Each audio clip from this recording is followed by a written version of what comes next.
Jika sang suami pergi dan tidak menafkahi dalam jangka waktu tertentu, maka jatuh talak dengan sendirinya. Enak aja, semua harus tergantung laki-laki. Kata siapa?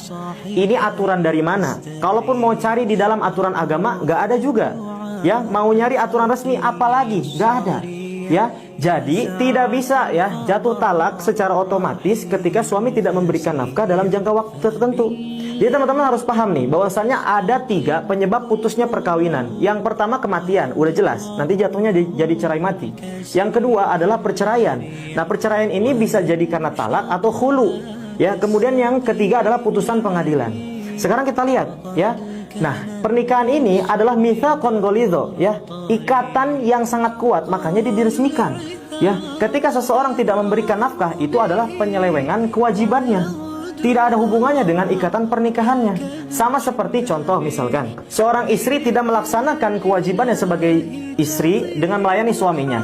Itu hanya berdampak pada dirinya sendiri. Dia berdosa kepada Allah Subhanahu wa taala. Ya, dia zalim kepada suaminya. Sama ketika suami tidak memberikan nafkah kepada istrinya, mau itu setahun ataupun 2 tahun, maka di sini tidak otomatis cerai. Dia hanya berdosa kepada Allah Subhanahu wa taala dan dia menzalimi istrinya.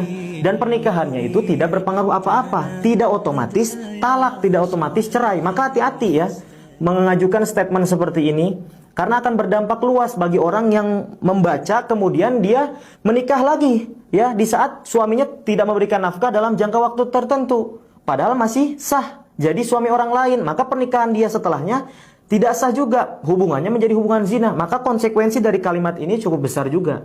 Maka teman-teman harus tahu, talak otomatis itu ya berlaku apabila terjadinya taklik talak. Taklik talak itu adalah talak yang disandarkan kepada sesuatu. Ya, bisa dengan keadaan, bisa dengan waktu dan lain sebagainya. Contoh misalkan, seorang suami bilang, kalau misalkan kamu keluar dari rumah 1 langkah saja, kamu saya talak. Ketika istrinya keluar dari rumah 1 langkah, maka jatuh talaknya. Nah, itu taklik talak. Ya, kalaupun misalkan ya dibacakan ketika akad nikah, di buku nikah itu ada taklik talak di situ. Ya, itu bisa jatuh taklik talak. Misalkan suaminya bilang, "Kalau saya tidak menafkahimu 3 bulan, maka jatuhlah talak." Baru jatuh. Tapi kalau tidak dibacakan taklik talaknya, tidak diikrarkan, maka tidak jatuh. Maka hati-hati. Nah, masalahnya di sini memang banyak orang yang menikah siri.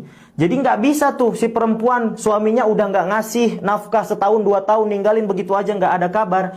Jadi bingung nih si istri nih, ya mau gugat cerai ke pengadilan nggak bisa karena nikah siri. Makanya saya berkali-kali bilang jangan nikah siri, kalau bisa hindarilah pernikahan siri.